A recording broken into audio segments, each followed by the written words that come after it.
اللہ اس کتاب میں تم کو پہلے ہی حکم دے چکا ہے کہ جہاں تم سنو کہ اللہ کی آیات کے خلاف کفر بکا جا رہا ہے اور ان کا مذاق اڑایا جا رہا ہے، وہاں نہ بیٹھو جب تک کہ لوگ کسی دوسری بات میں نہ لگ جائیں۔ اب اگر تم ایسا کرتے ہو تو تم بھی انہی کی طرح ہو۔ یقین جانو کہ اللہ منافقوں اور کافروں کو جہنم میں ایک جگہ جمع کرنے والا ہے۔ یہ منافق تمہارے معاملے میں انتظار کر رہے ہیں کہ اونٹ کس کروٹ بیٹھتا ہے۔ اگر اللہ کی طرف سے فتح تمہاری ہوئی تو آ کر کہیں گے کہ کیا ہم تمہارے ساتھ نہ تھے؟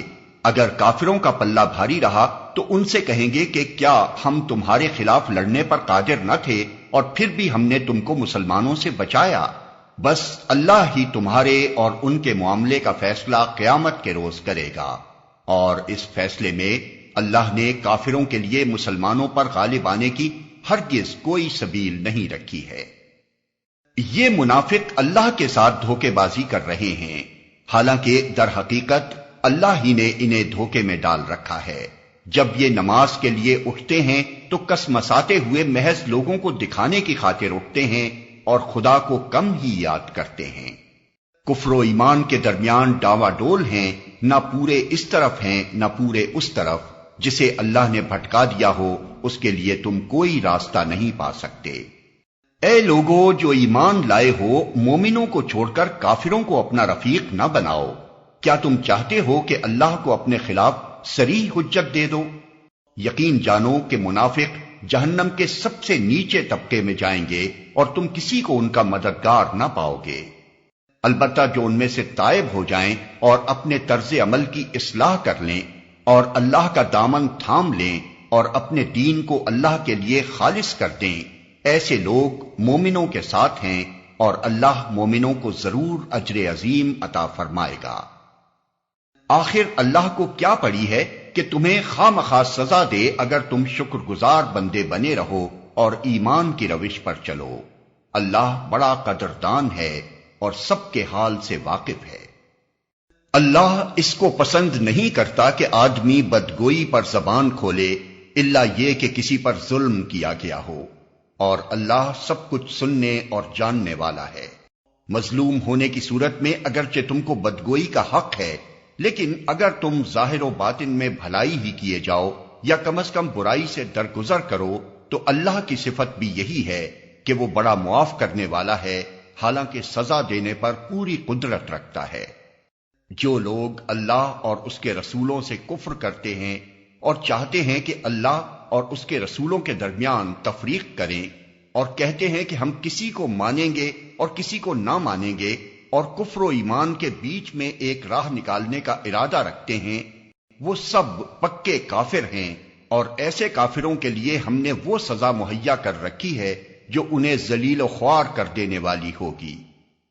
بخلاف اس کے جو لوگ اللہ اور اس کے تمام رسولوں کو مانیں اور ان کے درمیان تفریق نہ کریں، ان کو ہم ضرور ان کے اجر عطا کریں گے، اور اللہ بڑا درگزر فرمانے والا اور رحم کرنے والا ہے۔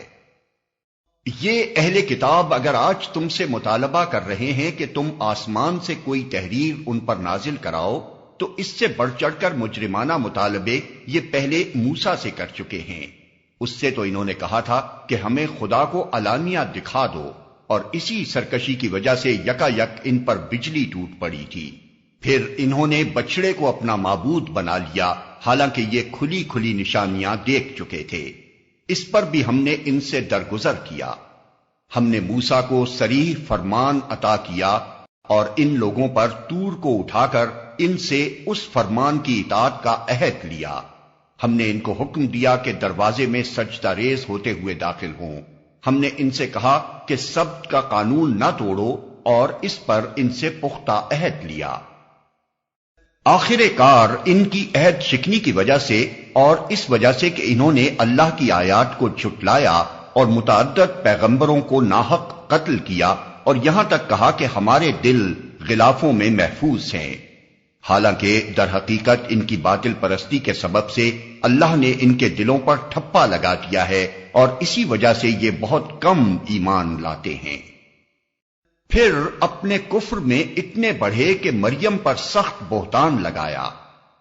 اور خود کہا کہ ہم نے مسیح عیسیٰ ابن مریم رسول اللہ کو قتل کر دیا ہے، حالانکہ فی الواقع انہوں نے نہ اس کو قتل کیا نہ صلیب پر چڑھایا، بلکہ معاملہ ان کے لیے مشتبہ کر دیا گیا، اور جن لوگوں نے اس کے بارے میں اختلاف کیا ہے وہ بھی دراصل شک میں مبتلا ہیں، ان کے پاس اس معاملے میں کوئی علم نہیں ہے، محض گمان ہی کی پیروی ہے۔ انہوں نے مسیح کو یقین کے ساتھ قتل نہیں کیا، بلکہ اللہ نے اس کو اپنی طرف اٹھا لیا۔ اللہ زبردست طاقت رکھنے والا اور حکیم ہے۔ اور اہل کتاب میں سے کوئی ایسا نہ ہوگا جو اس کی موت سے پہلے اس پر ایمان نہ لے آئے گا، اور قیامت کے روز وہ ان پر گواہی دے گا۔ غرض ان یہودی بن جانے والوں کے اسی ظالمانہ رویے کی بنا پر، اور اس بنا پر کہ یہ بکثرت اللہ کے راستے سے روکتے ہیں اور سود لیتے ہیں جس سے انہیں منع کیا گیا تھا، اور لوگوں کے مال ناجائز طریقوں سے کھاتے ہیں، ہم نے بہت سی وہ پاک چیزیں ان پر حرام کر دیں جو پہلے ان کے لیے حلال تھیں، اور جو لوگ ان میں سے کافر ہیں ان کے لیے ہم نے دردناک عذاب تیار کر رکھا ہے۔ مگر ان میں جو لوگ پختہ علم رکھنے والے ہیں اور ایماندار ہیں، وہ سب اس تعلیم پر ایمان لاتے ہیں جو تمہاری طرف نازل کی گئی ہے اور جو تم سے پہلے نازل کی گئی تھی۔ اس طرح کے ایمان لانے والے اور نماز و زکوٰۃ کی پابندی کرنے والے اور اللہ اور روز آخر پر سچا عقیدہ رکھنے والے لوگوں کو ہم ضرور اجر عظیم عطا کریں گے۔